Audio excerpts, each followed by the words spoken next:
everyone. Today, we're going to have another captivating discussion, this time with Thomas Gernay, professor at Johns Hopkins University. Thomas is currently teaching civil engineering, but he specializes in structural fire engineering and performance-based design. Welcome, Professor Gernay. Thank you very much for having me.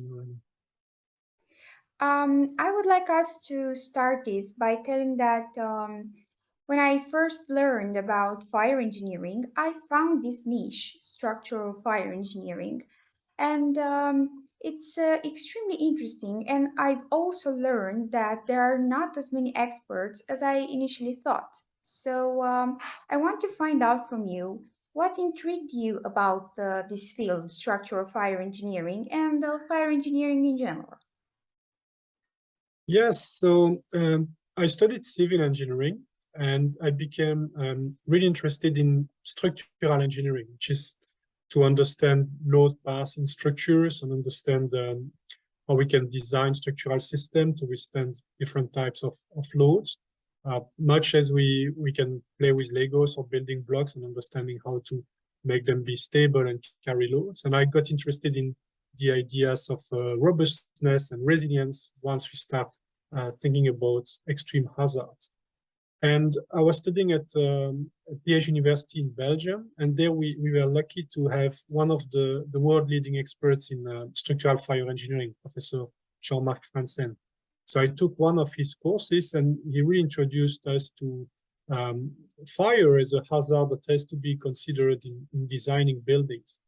And I was quite fascinated by it because fire is, I think, this very basic and primary hazard that has been threatening human civilization forever, but it's also a force that can be harnessed. There is still a lot that we don't understand about it.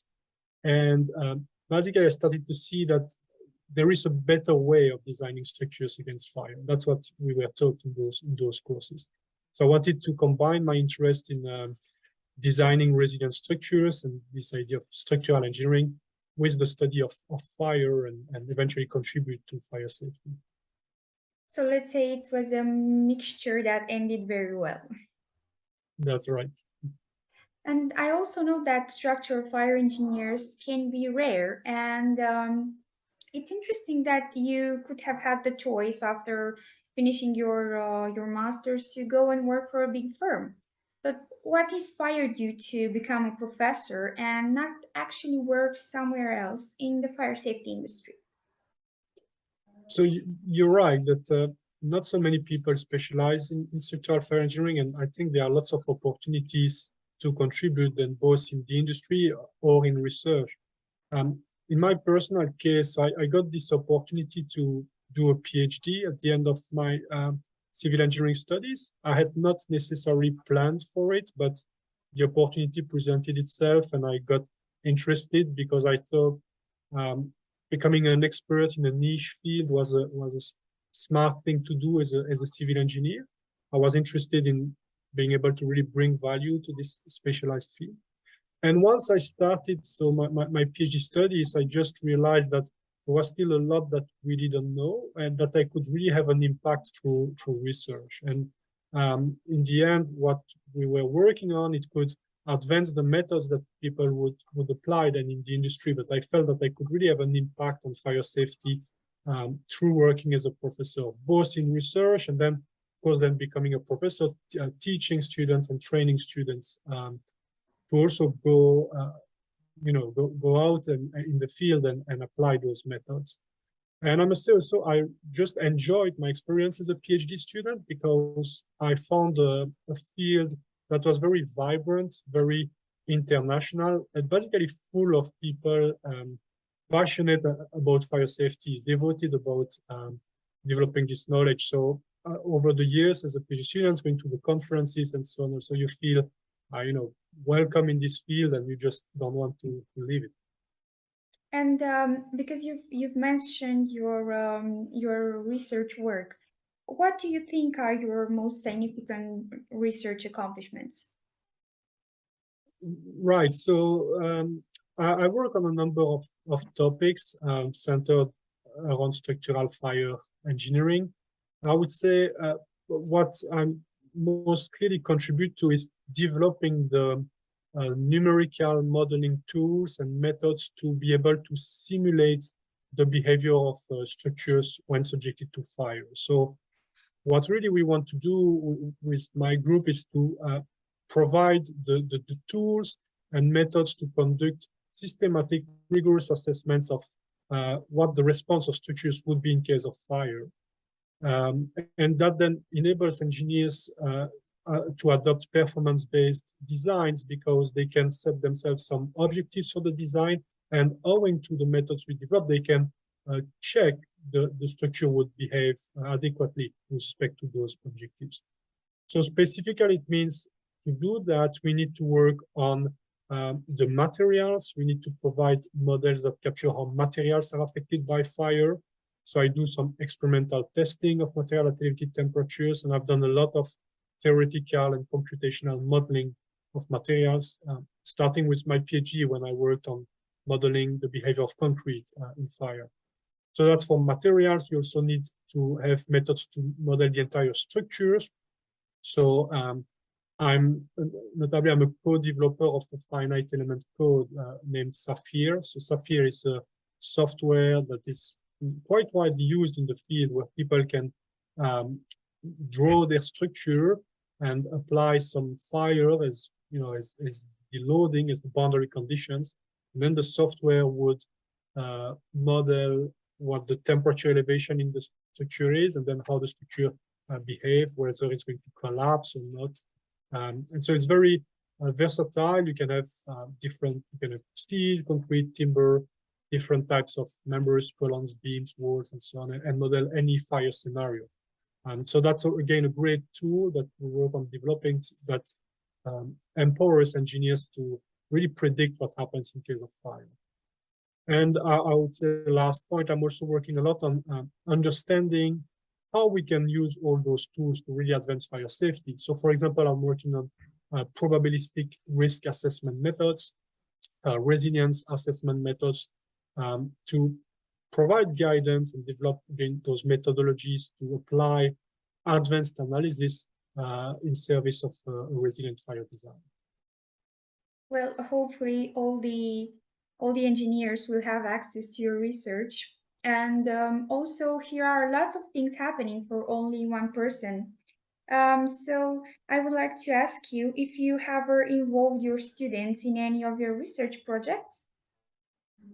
Yes, certainly. So first, I would say, so a lot of what I've described indeed is done with my group, with my students. Some of those projects, I'm also collaborating with colleagues. I have lots of colleagues and friends really from the field, and we've been working together for years.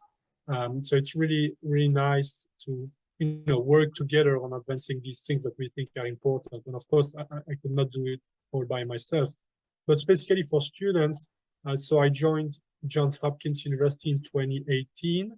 And at the time, there was no one there working on fire engineering, because just not a field that had been active. So I founded the group, and I started recruiting students. And since then, I've been working on mentoring students who do the research work in these different areas I've described.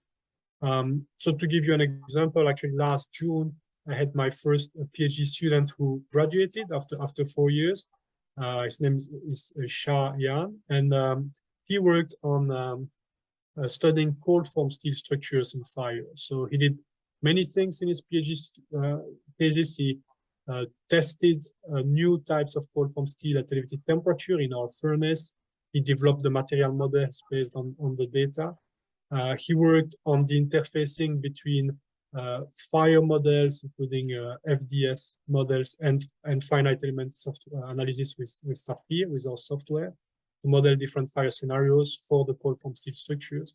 And then he studied instability and buckling of cold form steel members. And finally, with industry, we worked on implementing all this in building codes and specifications, and demonstrating an exemplar performance-based fire design of a cold form steel structure. So it was a big project, but that's an entire PhD, and really driven by one of my students. Of course, I could not do all of this project alone. Congratulations both to your students and to you, Professor Gernay. And hopefully, lots of graduates or students will listen to this episode. So they would know they would have all the support if they decide to join um, a course in at least a course in fire engineering. And we started talking about your work, your projects, about your students and your colleagues, and it's obvious that you have done a lot, and also you've worked on very intriguing projects, and you've been working um, on this for a long time now, let's say. But I'd like to change the subject a bit, and my next question could sound a bit obvious, but I'd like for our listeners to get inspired by this. So, Thomas, what is so rewarding about your career? Yeah, so first of all, just wanted to mention you're right about the students being supported, and there are lots of opportunities in this field. So I would just encourage students, if they are curious about this field, to inquire and get into it, because I think it's a great field to study and do research in. Now, in terms of what's been rewarding, there are a number of things, and I think I've been fortunate to end up working in fire engineering, as we discussed at the beginning of this conversation, was a little bit out of luck and with meeting Professor Franzen. But I've been very, very happy and rewarded in this line of work. There are a number of things. So first, I think as a researcher, as a faculty, as an academic, it's the feeling that you are at the edge of knowledge. So you're already identifying research question, things that we don't know, maybe opportunities to do things better, or shortcomings that are keeping us back. So I'll give you an example. There, of course, now one of the defining crises of our times, the climate emergency. So we want to do a lot about sustainability, but it's crucial to do that not at the expense of fire safety, but to develop solutions that are also appropriate in terms of fire safety. So if you want to enable that, we need this new knowledge on fire behavior of new materials, new structural systems, and feeling that you contribute in making that possible is very rewarding. So it's also in terms of the impact, that's a similar idea, but I think in fire engineering, you feel that you are in a niche field. It is not as mature as other engineering subfields or areas. And as such, you feel that there is still a lot to do, and really your contribution matters, and you're really moving things forward.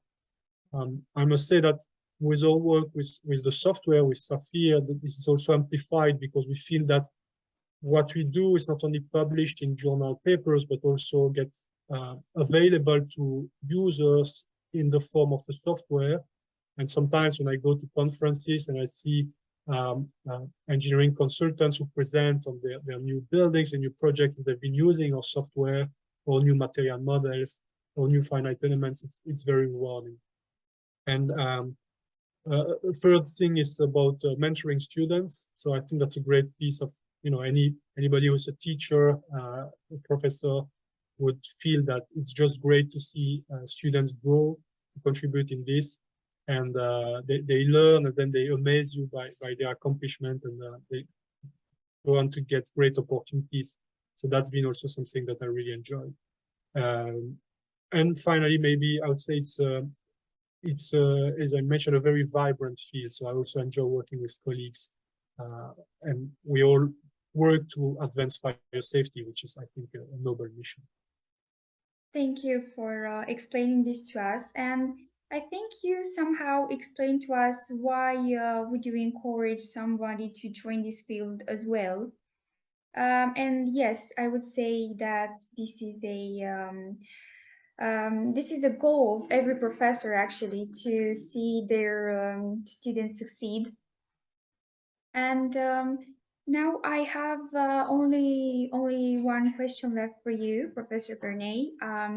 This one it's a bit more personal, let's say, but many people would need to hear this advice so they can learn it and follow it.